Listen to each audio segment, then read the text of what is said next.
நாளை குரோதி வருஷம் பங்குனி மாதம் 15ஆம் தேதி சனிக்கிழமை பலி திருவ தர்ப்பணம், அமாவாசை தர்ப்பணம், கரிநாள் கூடிய தர்ப்பணம். இப்படி இந்த தர்ப்பணத்தினுடைய மகிமையை 2 பகுதியாக கேளுங்கள். தர்ப்பணம் செய்வதற்கு முன்பாக அந்தந்த ஊரிலே உள்ளவர்கள் இதை குறித்து கொண்டு பலருக்கும் இதை பகிர்ந்து ஷேர் பண்ணுங்க. இந்த கரிநாள் கூடும் அமாவாசையானது எல்லோருக்கும் தெரியும். சனீஸ்வரருக்கு, சனி கிடையாது, சனீஸ்வரருக்கு மிக மிக பிரீத்தியான, உகந்த, உன்னதமான, மகிழ்ச்சி அடைகின்ற தர்ப்பணம்.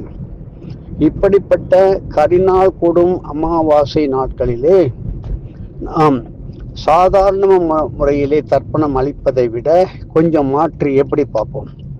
சித்தர்கள் சொல்லிக் கொடுத்த பலித்திருவ தர்ப்பண முறை அளப்பரிய பலன் தரும். பித்ரு தேவர்கள் மிக மிக ஆனந்தத்துடன் அவற்றை உடனே ஏற்று உடனடியாக அளப்பரிய ஆசீர்வாதங்களை நல்வரங்களாக நமக்கு தருவார்கள். எப்போதெல்லாம் கரிநாள் கூடிய அமாவாசை தினம் அமைகின்றதோ அந்த நாட்களில் எல்லாம் சித்தர்கள் அருளிய இந்த பலித்திருவ தர்ப்பண முறையை கடைபிடிக்க நாம் முயல வேண்டும். தெரிந்தவர்கள் எல்லோருக்கும் சொல்லணும். இந்த பலித்திருவ தர்ப்பண முறை, காய்ந்த நெல் தானியத்தை எடுத்துக்கங்க. ஒரு படி 1 கிலோக்கு குறையாம எடுத்துங்க. அப்படி காய்ந்த நெல், இப்பெல்லாம் அறுவடையாகி எல்லார் வீட்டையும் நெல் இருக்கும். இல்லை என்றால் நாட்டு மருந்து கடையில் கூட நெல் கிடைக்குது. காய்ந்த நெல்லை வாங்கிக்கோங்க. அதை வட்டமாக ஒரு பெரிய தாம்பாளத்தில் பரப்புங்க, இல்லைன்னா வாழை இலை மேலே பரப்புங்க. நல்லெண்ணெய், தேங்காய் எண்ணெய், விளக்கெண்ணெய், வேப்பெண்ணெய், இழுப்பெண்ணெய், இப்படி 5 வகை எண்ணெய்களிலே ஏதேனும் 3 கூட்டு எண்ணெய், இந்த 5இல் எதை வேணாலும் 3 கூட்டு எண்ணெய், 3 சேர்ந்து அமாவாசை, கரிநாள், சனிக்கிழமை ஆகிய 3 சேர்வதால் 3 விதமான ஏதோ ஒன்றை சேர்த்து கொள்ளலாம். இந்த ஒரு அகல் விளக்கில் ஊற்றி தாமரை தண்டு அல்லது பஞ்சு திரி தீபம் ஏற்ற வேண்டும்.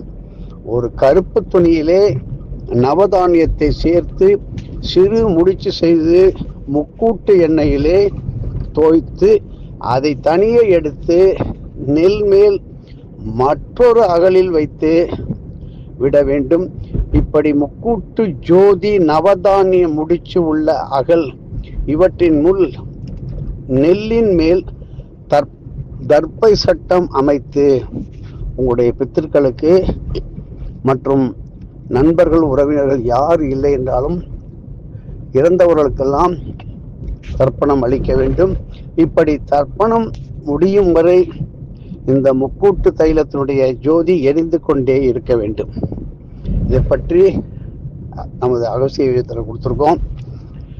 இப்படி 1 அல்லது 3 ஜோதிகள் விளக்கை ஏற்றலாம்.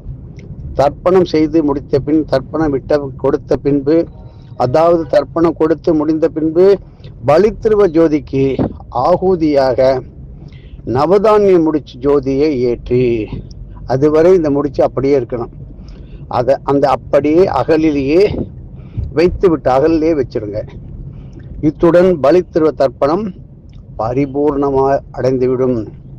இந்த நாளில் கருவேப்பிள்ளை பொடி சாதம் செய்து சனீஸ்வர பகவானுக்கு படைத்து மற்றும் சூரிய பகவானுக்கே கூட காட்டிட்டு அதை தானம் செய்யுங்கள். மிக மிக ஒரு பெரிய நல்ல காரியம் நடக்கும். பல கோடி பித்ரு மகிழ்ந்து, நமது முன்னோர்கள் மகிழ்ந்து நமக்கு பெரும் ஆசீர்வாதத்தை தருவார்கள். கருப்பு நிற உணவு பண்டங்களை, கரும் திராட்சை, நாவல் பழம், மங்குஸ்தான் பழம், இப்படி கருப்பு நிற பழங்களை எல்லாம் வாங்கி கொடுக்கலாம். கருப்பு திராட்சை, கருப்பு கரும்பு, இப்படி நாளைக்கு திருக்கணது முறைப்படி குரோதி வருஷம் பங்குனி மாதம் 15ஆம் நாள், ஆங்கிலம் 29/3/2025 கரிநாள் கூடிய அமாவாசை திதி அற்புதமாக நமக்கு அமைகிறது. இப்படி நல்ல சந்தர்ப்பங்களை எல்லாம் நல்ல விதமாக பயன்படுத்தி கொள்வதற்கு முயற்சி செய்ய வேண்டும். எதையும் ஒரு குரு நம்பிக்கையுடன் செய்தால் தானே அதற்கு நல்ல பலன் கிடைக்கும். செய்து பாருங்கள். மேலும் இங்கே தொடர்ந்து உங்களுக்கு உதவுவதற்கு 9488765604 வெங்கடகிருஷ்ணன் ஸ்ரீரங்கம் அவர்களை தொடர்பு கொள்ளுங்கள். இப்படி பங்குனி மாதம் கரிநாள் கொடும் அமாவாசை ஸ்ரீ காலபைரவ வழிபாட்டு தினமாக நமக்கு அமைவது பெரும் பாக்கியம். ஸ்ரீ சூரிய பகவானின் புதல்வரும் ஸ்ரீ யம பகவானின் சகோதரனுமாகிய ஸ்ரீ சனீஸ்வரமூர்த்தி அவதாரம் கொண்ட பிறந்த நாள் திருநாளே அமாவாசை கூடும்.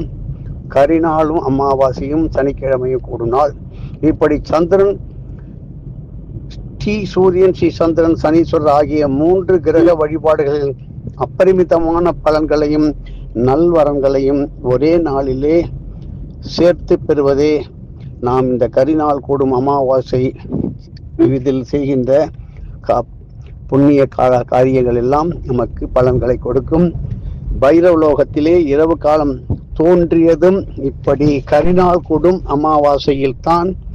இப்படி பைரவலோகத்திலே, அந்த லோகத்திலும் இரவு பகல் காலம் உண்டு. அந்த பைரவலோகத்திலே இரவு நேரம் உண்டான நேரமானது அமாவாசையும் கரிநாளும் சேர்ந்த நாள்.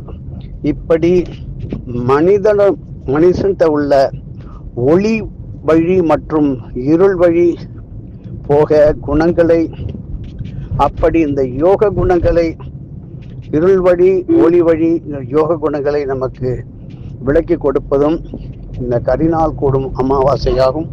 இப்படி இந்த கரிநாள் கூடும் அமாவாசை தினத்திலே குளிக நேரத்திலே நாளைக்கு கிளம்புற 6 மணிலேருந்து 7:30 மணிக்குள்ள 7:45 வரையும் இருக்கும்.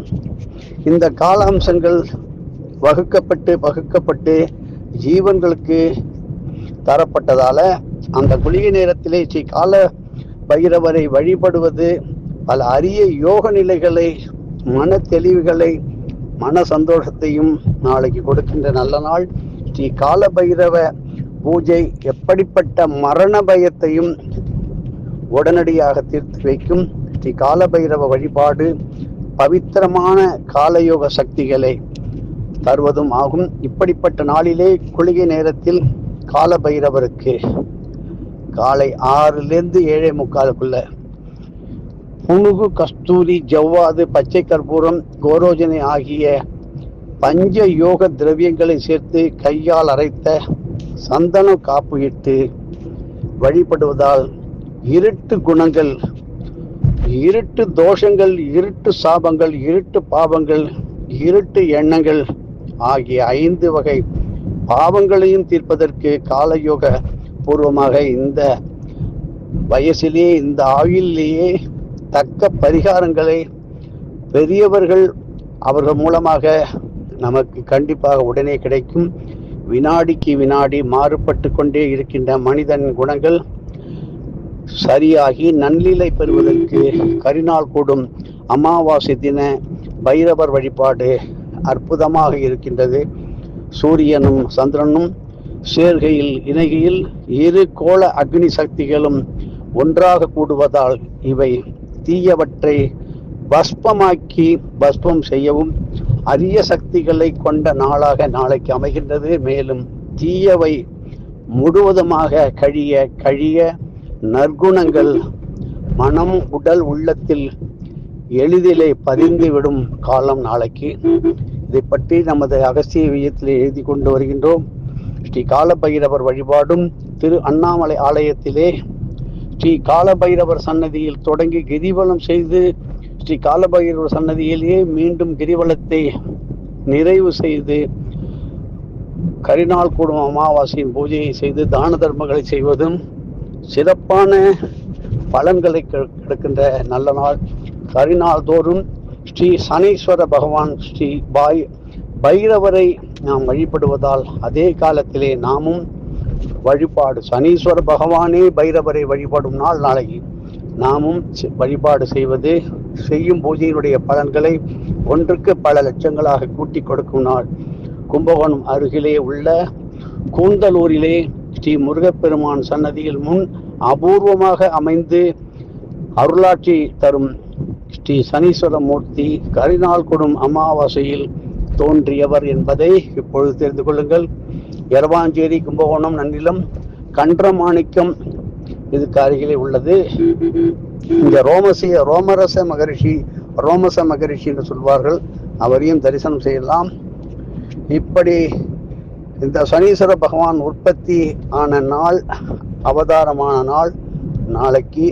இப்படி அமாவாசையிலே தோன்றிய வராவர் சீதா தேவி தம்முடைய பூஜை பலன்களை பெண்கள் இல்லற வாழ்க்கையிலே பெறும் 7 வகை இன்னல்கள் உடனே தீர அர்ப்பணித்த ஸ்தலமும் இந்த கூந்தலூர் ஆகும்.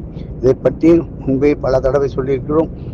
தலை சம்பந்தமான பிரச்சனை, வழுக்கை தலை, சொட்டை தலை, தலையில் செல் உதிர்வதற்கெல்லாம் இங்கே செம்பருத்தி தைலம் கூந்தலூர் சிவபெருமானுக்கு சாத்தி தேங்காய் எண்ணெய், சீப்பு, கண்ணாடிகளை தானம் கொடுப்பதனால் நல்ல பலன்கள் என்று முன்பு சொல்லப்பட்டது.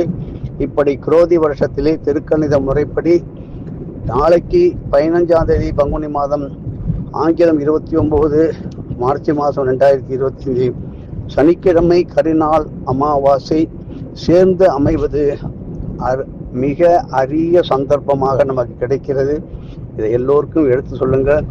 திருமணம் பெண் பிள்ளை பார்க்கின்றவர்களுக்கெல்லாம் யோகம் தரும், பித்ரு சாபத்தை நீக்கி உங்களுக்கு நல்ல ஒரு வாழ்க்கையை அமைத்து தரும் அற்புதமான நல்ல நாள். நாளைக்கு சமுத்திர ஸ்நானம் செய்யலாம். பாதுகாப்பு துணையுடன் மிகவும் ஜாக்கிரதையாக பல சமுத்திரங்களிலே, கடலிலே தர்ப்பணம் கொடுப்பதும், அந்தந்த ஆலயத்தின் அருகில் உள்ள சின்ன குளம், பெரிய புஷ்கரணி இவைகளில் தர்ப்பணம் கொடுப்பதும் அளவற்ற பலன்களை தரும், எண்ணற்ற பலன்களை தரும். அன்னதானத்துடன் அவரவர்கள் குல வழக்க, வீட்டு வழக்கப்படி தர்ப்பணங்கள் கொடுப்பது அளப்பரிய பலன்களை தரும். எதுவும் என்னுடையதெல்லாம், அனைத்தும் உடைய அருளாள அருணாச்சலம்.